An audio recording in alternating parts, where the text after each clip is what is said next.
Imagine walking up to the gates for a flight, thinking it would be like any other, only to find yourself held back.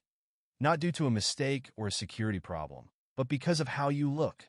For Naomi Ellis, an ambitious and self-assured woman, what should have been an ordinary day of travel became a moment that would challenge an entire industry. Little did the airline staff know, the woman they brushed aside wasn't just any traveler. And when her husband, Marcus, arrived at the airport, everything changed in ways no one could foresee. This is a story of accountability, justice, and the strength of standing up when things go wrong. The crowded airport terminal buzzed with the noise of people preparing to board. Flight 245 to Pine Ridge was getting ready for departure, and the boarding gate was filled with the usual excitement and anxiety of travel. Naomi Ellis, dressed in a sleek burgundy blazer, walked confidently toward the counter, her heels clicking against the tile. She carried herself with grace, her sharp suit fitting her frame perfectly, and the handbag she held in her hand was a soft, rich leather. As she adjusted the silk scarf around her neck, a gift from her husband Marcus, she smiled and handed the gate agent her boarding pass. The young agent froze, his eyes darting nervously to the pilot standing nearby. Captain Jack Hartman, a tall man with a square jaw and a confident air, leaned casually against the counter.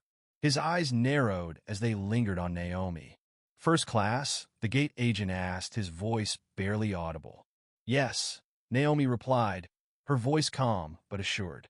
She had faced this hesitation before, the questioning looks, the unsure pause. But she had learned to rise above it. Years of dealing with people who underestimated her had only made her stronger. The agent scanned her ticket and was about to let her through when Captain Hartman stepped in. He placed his hand firmly on the counter, halting the process. "Excuse me, ma'am," Captain Hartman said, his voice dripping with disdain. "Are you sure you're at the right gate?" Naomi turned toward him, her eyes unwavering. "Quite sure," she responded, her tone steady. Hartman chuckled, a dismissive sound. "It's just unusual to see someone traveling first class who looks like you." His words trailed off, leaving a heavy, uncomfortable silence. Naomi's jaw tightened, but her voice stayed calm. "Is there a problem with my ticket?" she asked, her words sharp and direct. The agent fidgeted uncomfortably, but Hartman didn't back down. "I need to verify some details before you board," he said, his eyes glinting with something more than just curiosity. Naomi tilted her head slightly, her expression unchanged. "Since when do pilots check tickets?" she asked, her words measured. Hartman's smirk deepened. "Just making sure everything's in order," he said, clearly enjoying the spectacle of the small crowd that had begun to gather. The murmurs of the other passengers grew louder. Some exchanged uncomfortable glances, while others looked away, unwilling to intervene. Naomi felt their gaze, but she refused to let their silence undermine her. "If there's an issue," she said, her voice clear and cutting, "I'd like to know what it is. Otherwise, I would appreciate it if you'd let me board." Hartman's smirk faltered for a moment, but he quickly recovered. "It's a security matter," he said vaguely. "We've had some problems lately, you understand." Naomi clenched her fists in her pockets, but kept her composure. She reached for her phone, pulled it out, and dialed the number of her husband. "I need you here, Marcus," she said, her voice steady but firm. Hartman laughed under his breath, a mocking sound. "Oh, I'm sure a phone call won't change anything," he sneered. Naomi didn't respond. She hung up and slipped the phone back into her bag.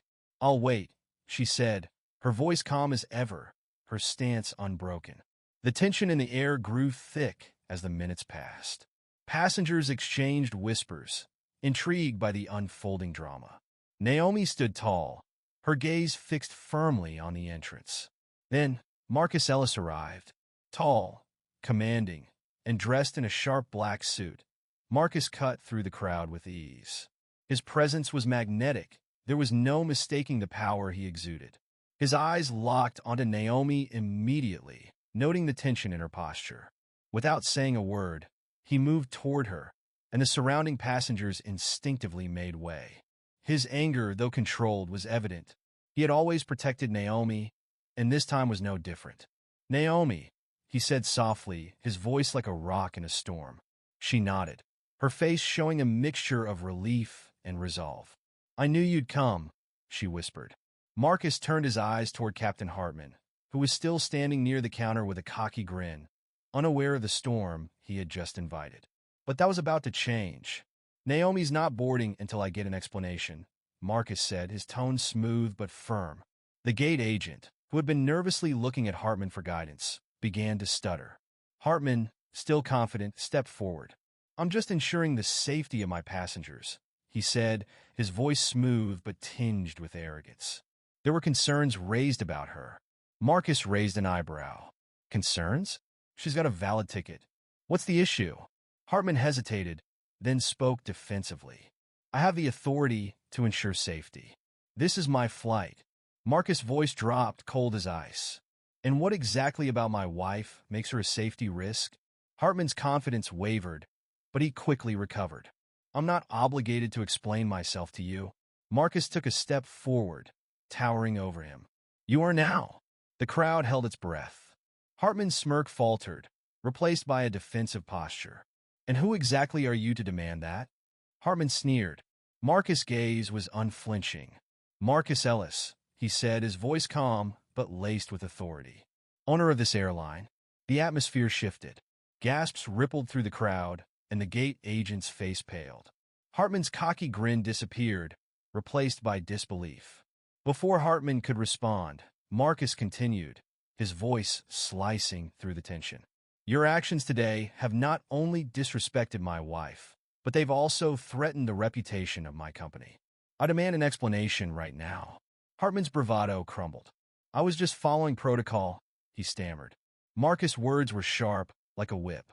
"This isn't protocol. This is racism. And it ends right here." Hartman's face turned crimson as he tried to backpedal. "I wasn't trying to." "You were trying to belittle my wife," Marcus interrupted. "And I won't let that stand." Naomi, who had been quiet up until now, stepped forward, her voice low but filled with conviction. "I've dealt with men like you before," she said calmly. "You think your position gives you power over others. But you've just made the mistake of crossing a line." Hartman's confidence was shattered. "It was just a misunderstanding," he stammered, his voice trembling.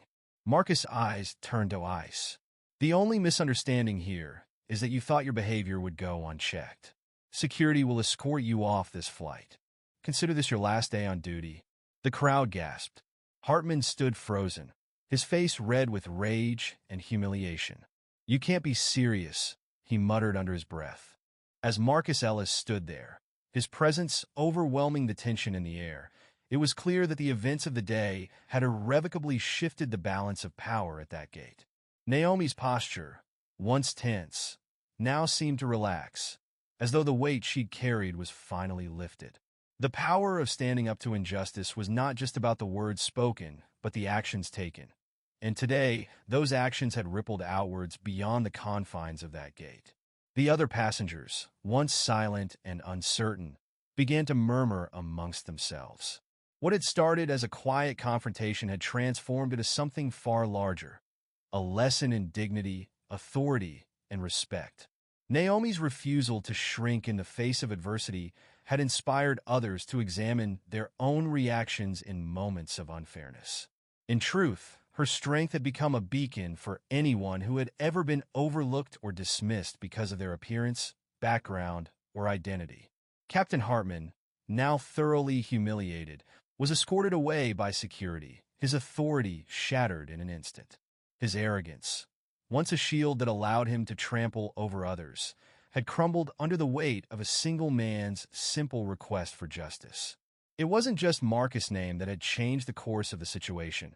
It was his refusal to let someone treat his wife with disrespect, and by extension, his refusal to let any form of bigotry stand unchallenged.